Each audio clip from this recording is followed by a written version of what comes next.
any number has to be written in this form, a into 10 raised to b.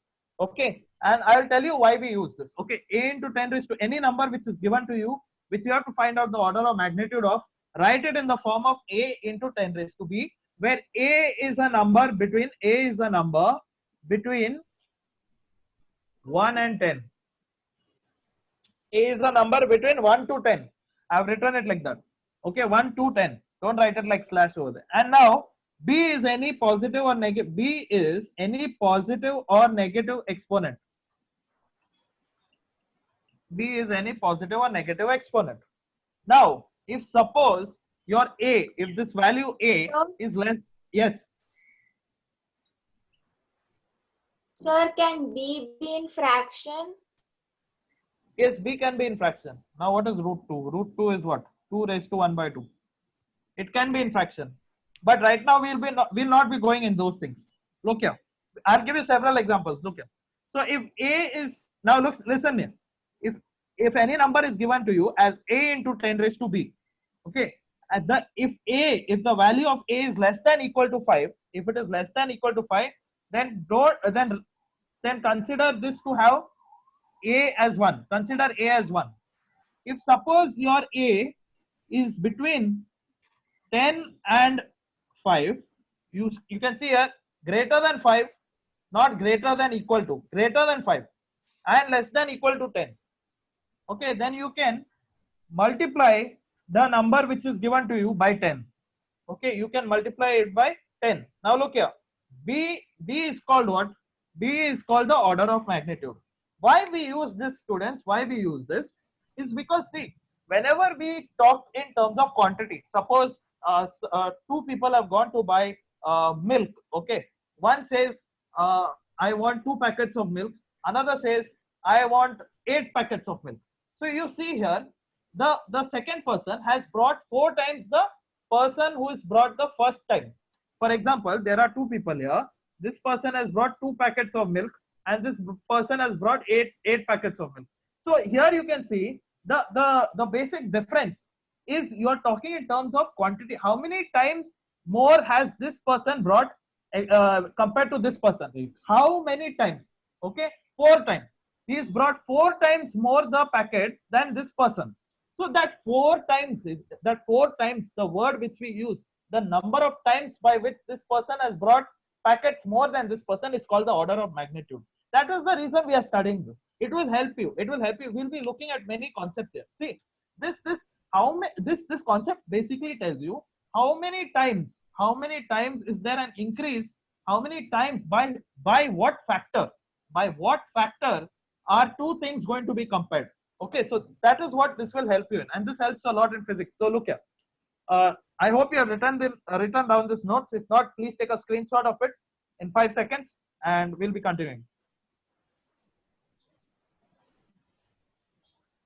Okay.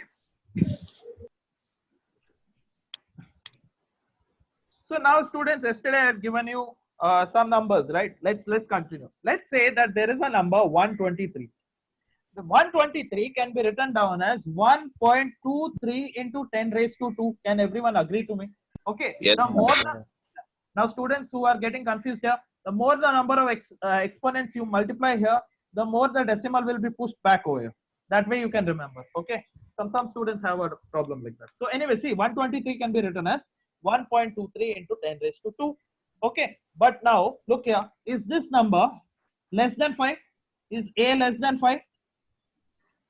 Yes. Yes, so the sir. order, so you Yes, will take sir. the order, so you will take the order of magnitude to be 2 here. The order of magnitude at this point is 2. Let's take another example. Let me say that the number is 499. So 499 can be written down as 4.99 into 10 raised to 2. 10 raised to 2. Here a is what? A is less than equal to Yes. 5. A is less than equal to 5. So order of magnitude will be what, students, here? Order of 2. magnitude B will be 2. 2. Order of 2. magnitude will be 2. But if suppose I am taking some other number, let's say I am taking 501. 501 can be written down as 5.01 into 10 raised to 2. So now students listen to me. Here A is greater than 5. Here A is greater than 5. So in this condition, what you will do? You will multiply 10. You will multiply the number 10 in this number. So if in this entire system here, system of numbers. So look here. I can write this. If I multiply it here, this decimal point will go back, isn't it? So it will become 0.501 into 10 raised to 3. Yes or no? The more the numbers here, the more the exponent, the more back the Yes, decimal sir. will jump. Okay. Yes, So sir. here now students, the magnitude will be 3. Okay. It won't be 2. Okay, That sir. is the mistake many students do. Okay. The mistake here is you will write down this number as 5.01 into 10 raised to 2 and then you will tell me the order of magnitude is 2. Wrong. If this number 5.01 is greater than 5, if it is greater than 5, then what are you going to do? You're going to multiply another 10 and that becomes 10 raised to 3. And of course, you will take this decimal back. Okay, so it becomes 0.501 into 10 raised to 3 and the order of magnitude is now B is equal to 3. Okay, let's take another number.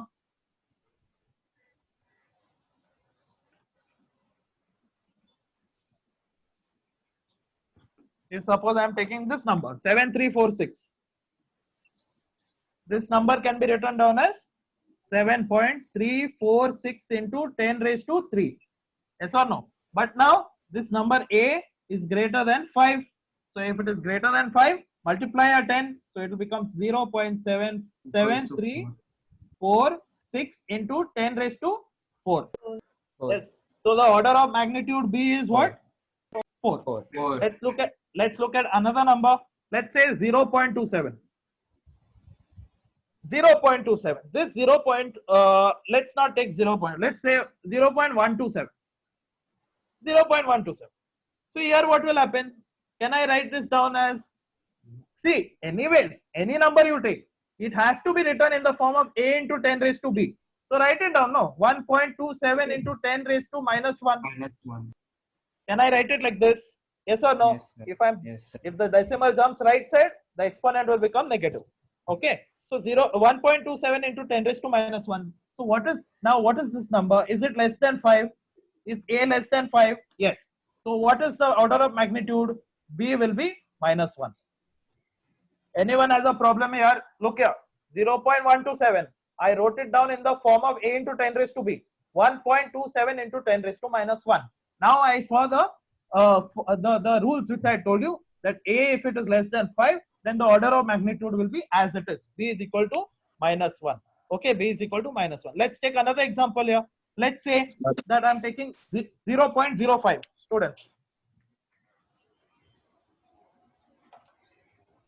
Sir, Yes. sir, is it compulsory that if A is greater than 5, so we should write in the form 0 point the number? Yes. Then why the Avogadro number is written like 6.022 into 10 raised to 23? What about this? Why is it written down like this? See, no, that is a different concept. That is it. See, numbers can be written anyhow. The concept here is order of magnitude. Till now, you have not seen the application of it. I will tell you the application of it. That is when you will understand why. Okay. Wait for it. First, now understand this concept. I'll get to that. Don't worry. After Yes. this only, I will get to that. Don't worry. We'll do amazing sums. Look here. So 0.05 is the number here. 0.05 is the number here. So what you will do? How will you write this? You will write it as, tell me everyone, 5 into 10 raised to minus 2. Can you write it as 5 into 10 raised to minus 2? So now is A, see what was the, now see here here comes the problem. Is A less than equal to 5?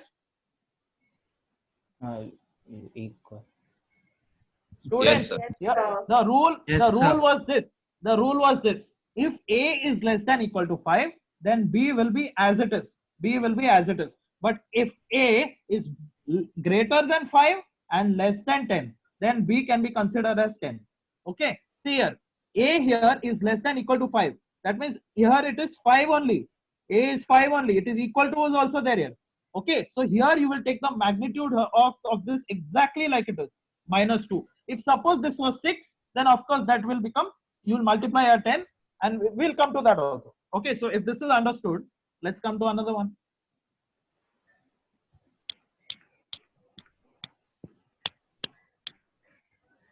come to another one. Let's say this number is there. 4, 2, 3, 1, 9, 6, 7. So how can this be written? It can be written as 4.23196 into 10 raised to how many numbers are there? 6. 6. 6. Okay. So now you look, A is less than 5, less than equal to 5. Yes. So order of magnitude will be what, students? 6. B will be 6. Okay. Order of magnitude is 6. Now let's consider this one. Let's consider this number. Try everyone. 0.051.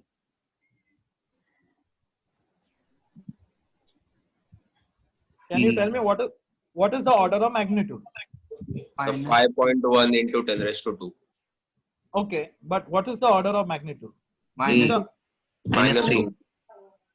Minus Okay. 3. Minus 2. Minus 3. Minus 1. Okay, all different answers. See, look here, students, look here. Minus 1. Okay, first you write down it in the Minus form of 1. right. Okay, so look here. It is going to be 5.1 into 10 raised to how much now? 10 raised to minus 2. Yes, sir. 10 raised to minus 2. But now here, students, A is what? A is greater than 5. It's 5.1. So you will multiply a 10. You will multiply a 10. So if you do that, if you multiply a 10, what will this minus 2 plus 1 it will become, no? Minus 2 plus 1 it will become, no? You multiply a 10 means what? Exponents add, no? Into 10 if you do, what will happen? Minus 2 plus 1, that is how much? Minus 1. Minus 1. So your B will be how much? Order of Yes. B will be minus 1. B will be minus 1. Is this clear, students? So like this sums won't happen if I solve them. Okay, you won't understand much better if I solve them. Okay, you will understand much better if you solve them. Okay, and when you have a doubt, please let me know. Okay, so solve these type of sums, and we will come to a new topic now, students. Not a new topic. Wait, we'll come to the application of this. Just give me a minute, and we will do good sums. Let's say that.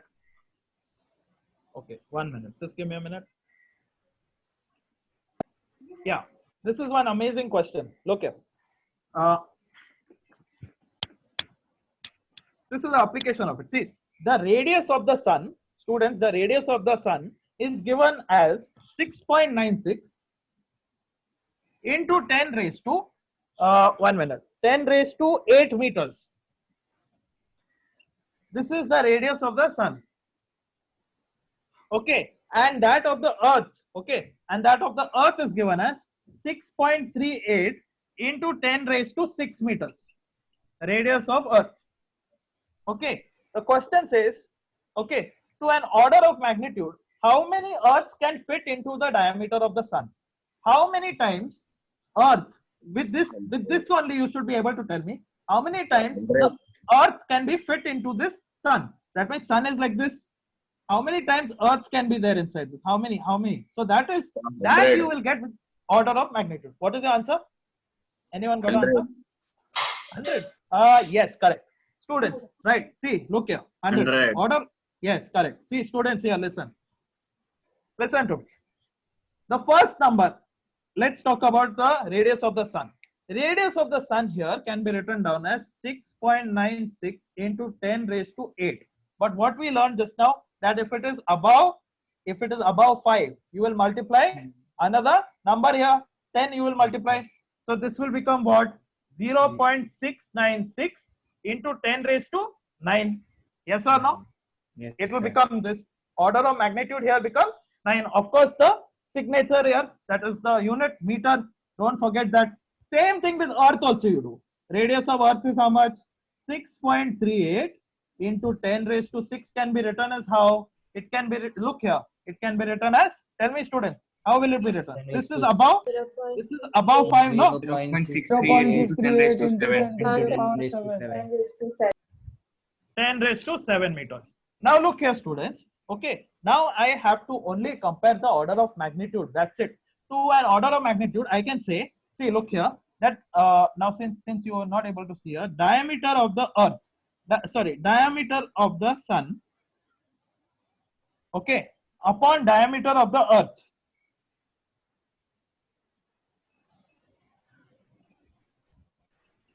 Will be equal to, okay, how much? Diameter is what? 2 times the radius of the sun. upon 2 times the radius of the earth? Yes or no? This you Yes, understood? In a Yes. circle, if this Yes, is the sir. radius, then 2 times the radius will give you the diameter. So I'm telling diameter upon the sun upon diameter of the earth is going to be 2 times r of the sun and 2 times r of the earth. R stands for radius.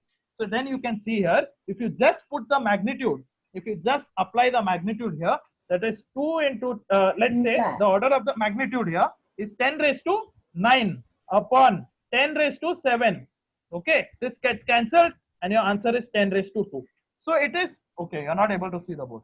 10 raised to 2. So here look here students, that the amount of times these two, if you compare diameter of sun and diameter of earth, the order of magnitude is 10 raised to 2. So here by this we come to know that in the entire surface, in the entire sun, okay, 10 raised to 2 times the earth will fit into it.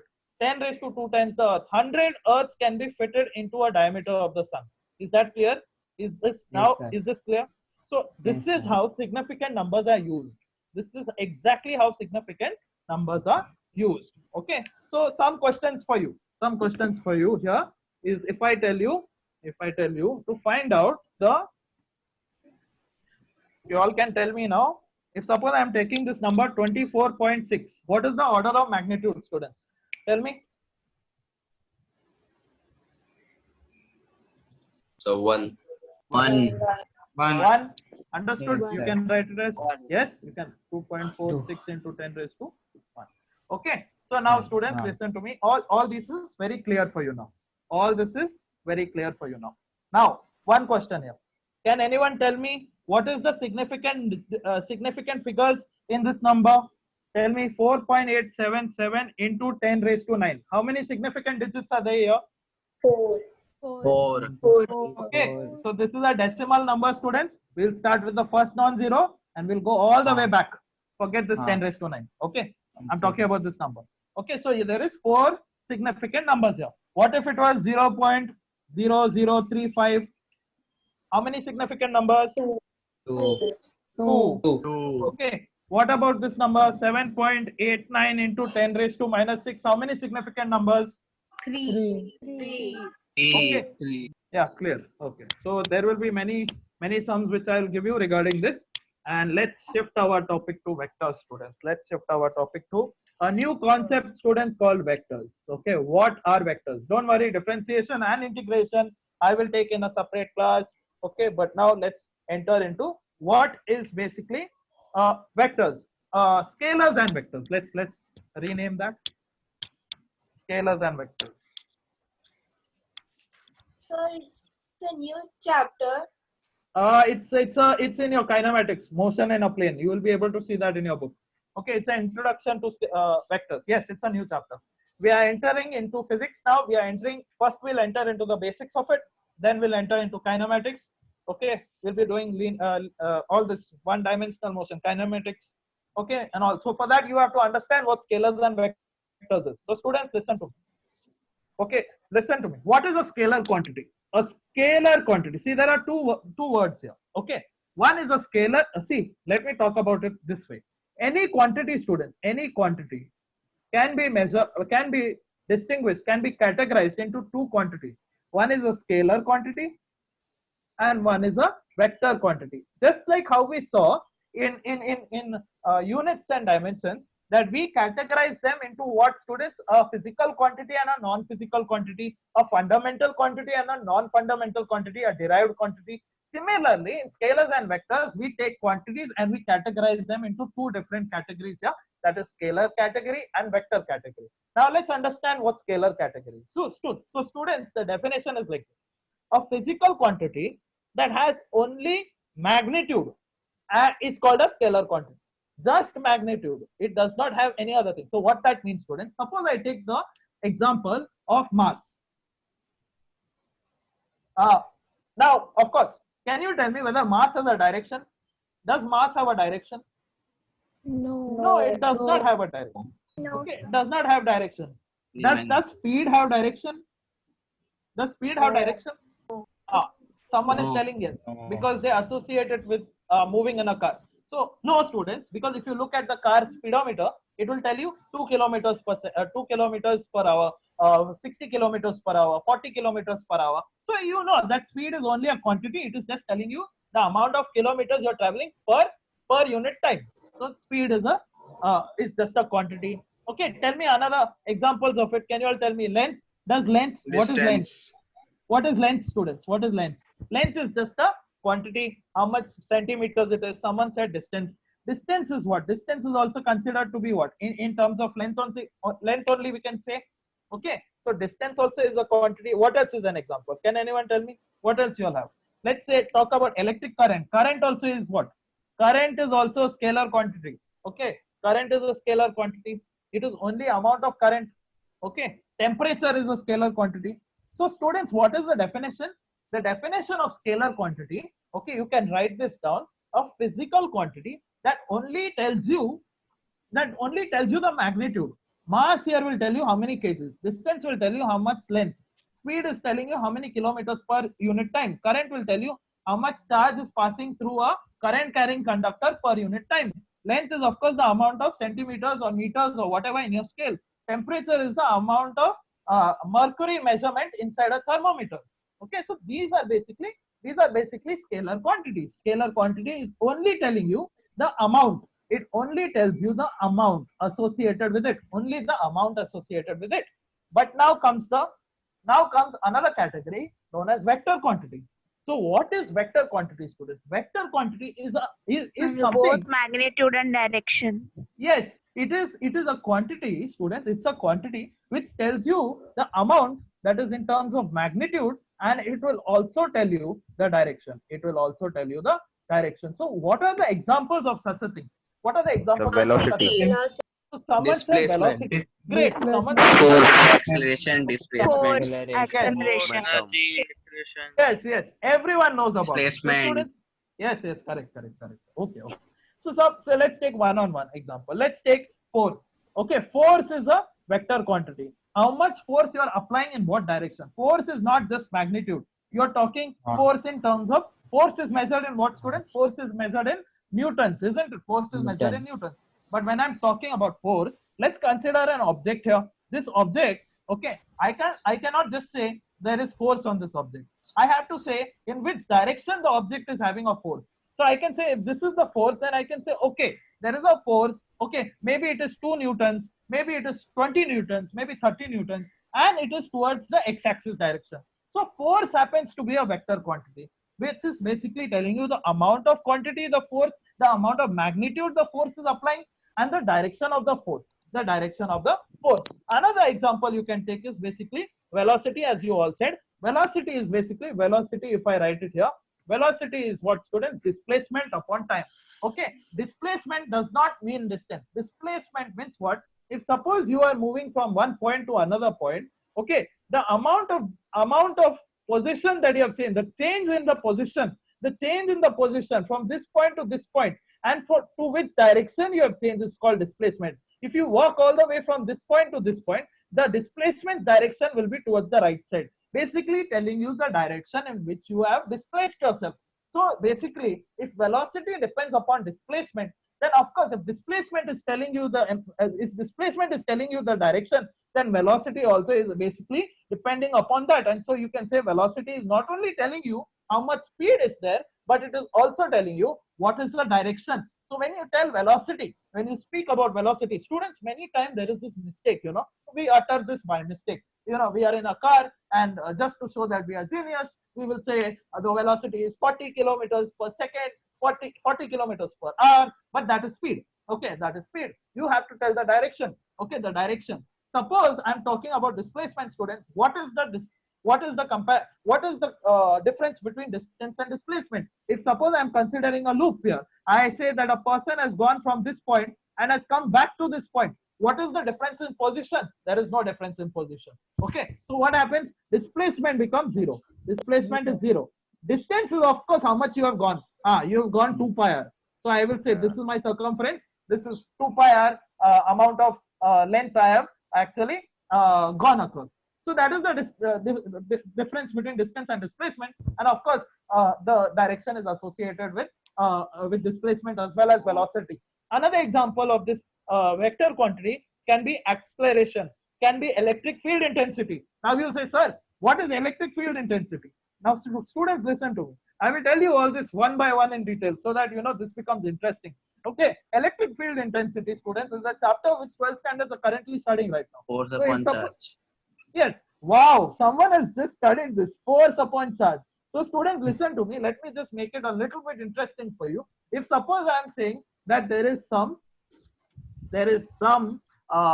charger. There is some charge. Now just consider it to be, let's say a positive charge. Okay. There's always remember there are electrons and protons in an atom. So it is negative charges. Electrons are negative charges. Protons can be considered as positive charges. So every positive charge, students, has some electric field around it. Okay, it will send electric field in the radial direction. Okay, this is a concept, students. Electric field is emerging out of a charge, out of a positive charge. If this was a positive charge, this is the direction of electric field. If it was negative charge, electric field goes inside the charge. Okay, so you can understand what positive and negative charges actually do. And so if I bring another charge, say this is my test charge, I am just bringing this charge all over from infinity. I have brought it here. This charge here, right here, will experience a force, students. It will experience a force because of this electric field. And you can see here that the electric field must be some, let's say electric field is some quantity. Okay, let's say it is some quantity. So you can see the electric field not only having quantity, but it also has a direction. You can see that there is a direction. So of course, by now you should know that a vector quantity, okay, can be considered by telling you that if the component or any element or any such force like an electric field, okay, electric field, if it has some magnitude, and if it has some direction, it is a vector quantity. It is a vector quantity. So has everyone understood this very well? Okay, Yes, I sir. hope. Sir, Okay. Yes. there is magnetic field vector quantity. Is magnetic field a vector quantity? First of all, we have to see whether magnetic field has a direction or not. Okay. So But suppose sir, if it I has say, velocity, no? who told you it has velocity? So Magnetic field does not force have upon velocity. charge into velocity. Force upon charge into velocity. No, it force upon, what is it? Force upon charge into velocity. I don't know No, from where you no. remote this. No, no. Force upon charge into velocity. Okay. Niche. No. Nothing like this. We will come to that in 12th standard also. Don't worry. See, students, listen to me. Now, if I explain that, then your chapter is of no use. Now, look at. So now, see, listen to me. The terms scalar and vector were actually introduced by this Irish mathematician. His name was Sir William Rowan in the middle 19th century. This is a small hint note which I wanted to give you. If suppose you want to search about it, you can search it. Okay, it was during the duration of 1805, students. These all things were discovered very long back. So anyways, how is a vector represented or how is a scalar represented? See, students, listen to me. A graphical representation of vector is basically, okay, a length. Okay, the length will there is a length of it. Okay, this is the magnitude. Okay, this is the magnitude. Okay, this length represents the magnitude of a vector, but the direction is always with an arrow. The direction is always with an arrow. Okay, is this understood? A vector is represented graphically by an arrow. Okay, pointing in a direction where it is supposed to. If suppose this is the force is applied on a block, if suppose force is applied on a block in this direction, the vector of course will be this represented like this. But of course, this line over here, the more you elongate this line, that means the more magnitude it has. Okay, the more magnitude it has. Anyways, so this is how you represent a vector quantity. In terms of symbolism, in terms of symbol, okay, how can we represent a vector? If suppose I say that this is some vector A, if suppose I say that this is some vector quantity and this is a vector, I will define it as a capital A like this with a direction over it, with a small direction over it. This is how you represent vectors. Suppose I am talking about force. If I'm talking about force as a vector will be defined like this. If I'm talking about an electric field, if I want to say that electric field is a vector, I will define it electric field as like this. So I hope you understand how to represent a vector. Okay, vector is all. Don't represent the vector like this. This is a stupid way of a very bad way of representing a vector. Okay, this does not show any direction. Okay, there is some other meaning to this, but many books have this representation, and that is wrong. Okay, so don't just put a dash there. Okay, always use an arrow. Be specific in what you're doing. Be specific in what you're doing. Okay, so arrow represents a vector quantity. Now, if I have to, if okay, you told me, sir, okay, this is how you represent a vector, but how can you represent the magnitude of this vector, students? So the magnitude is the amount of quantity this is holding, these vectors are holding. How can you represent that? So that is represented by a mod sign. That is represented by a mod sign. Okay, is that understood? This means the magnitude of force. This means the magnitude of electric field. This means the magnitude of any vector. Any vector which is in the mod is basically called as a magnitude of that vector. Is basically going to give you the magnitude of that vector. Now, okay. Now, how many minutes are left? Okay, there are 3 minutes left. So, students, let's come to this topic, students. It's called equal vectors. What are equal vectors? Now, students, if there are two vectors, okay, 1 minute, my marker is off. If there are two vectors, students, and the vectors are equal, okay, they are said to be equal if first of all they represent the same quantity.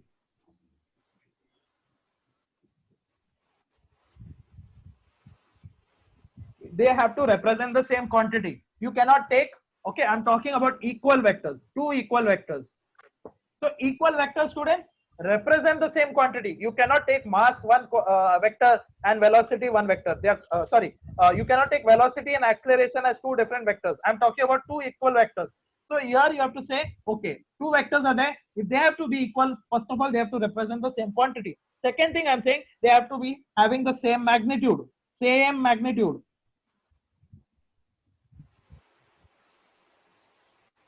And third thing, they have to be having the same direction. Same direction. So these three things will tell you, these three things actually tell you that the two vectors are equal. Okay, two equal vectors will represent the same quantity. That means two vectors belonging to velocity, two vectors belonging to force, two vectors belonging to acceleration. Okay, don't use a scalar product like a mass. Okay, that is not a vector quantity. So you have to think about it. Second thing, they have to have the same magnitude. That means if a vector is equal to 2i cap plus 3j cap, I know you didn't understand that. We'll come to that.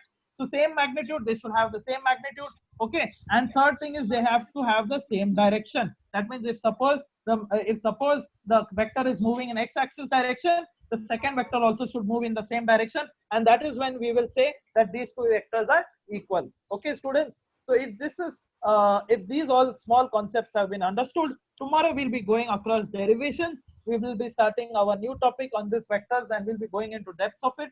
Since there is only 2 minutes left, students, I would like to 1 minute left. So I'd like to end the lecture. Hope you've understood some few concepts. Please practice questions. I will see you all in the next lecture.